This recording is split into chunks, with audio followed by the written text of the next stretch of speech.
Hi, I'm Bishop Larry Kulick, and I invite you today into my home. I'm here at the kitchen at the Bishop's residence, and I would like to share with you one of my favorite Easter customs. Basically, Easter cheese is very simple. It doesn't take long to make at all.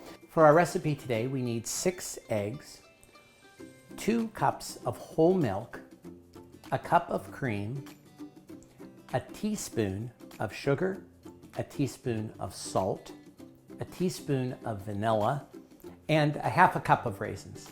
And then for the ornamentation of the siddiq afterwards, some whole cloves. Now if you notice, these are Lenten eggs, and then see what happens to them after Easter. We want to make sure we break the right eggs today. But just simply break 6 eggs like you normally would. Okay, I've whipped the eggs up, I think rather nicely if I say so myself. So this is 2 cups of whole milk. Now, this is the Bishop Kulick secret recipe. This is American kicked up siddiq. I add some good 1 cup of cream. That's a secret recipe. I'm going to continue to whip this up, although with the bowl that I've used, you want to be careful that you don't over whip it. All right, once we've finished whipping up very well our eggs, our milk, and our cream, what we want to do, and this is very important, I've come to learn this because I always say that I tend to cut back on salt and not put it in. But salt is a very important ingredient into this Easter cheese because everything is so fresh and everything is so natural. You need some salt because without the salt, you're not going to get the great taste. So I put 1 teaspoon of salt in. In addition, I like to add 1 teaspoon of sugar just to give it a little bit of sweetness.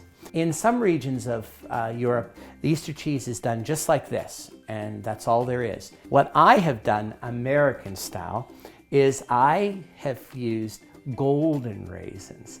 So I add about a half a cup, or to whatever your liking might be, into the Easter cheese. The last ingredient, which is very important, a teaspoon of vanilla. Traditionally, a lot of people have used what you might refer to as a double boiler. But I have learned American style.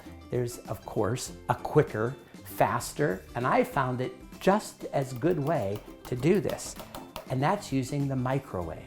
What we do is we will cook the siddiq in the microwave for approximately, and it's going to depend on the consistency, and I'll show you what, but probably not more than about 8 minutes. But what I do, I initially set the timer for 8 minutes. And then what I begin to do is every 2 minutes, and sometimes as it gets closer to being finished every minute, I will stir the contents of the bowl. And then we're going to just stir, and you can start to see that the viscosity of the eggs is getting thicker, which is a great sign. And you want to keep stirring, especially if you've added the raisins, because you don't want the raisins to stick at the bottom or on the side. Now, in preparing the Easter cheese, one of the important things is you need to get some cheesecloth. I take another Pyrex bowl, equal about to the size of what I cooked the siddiq in.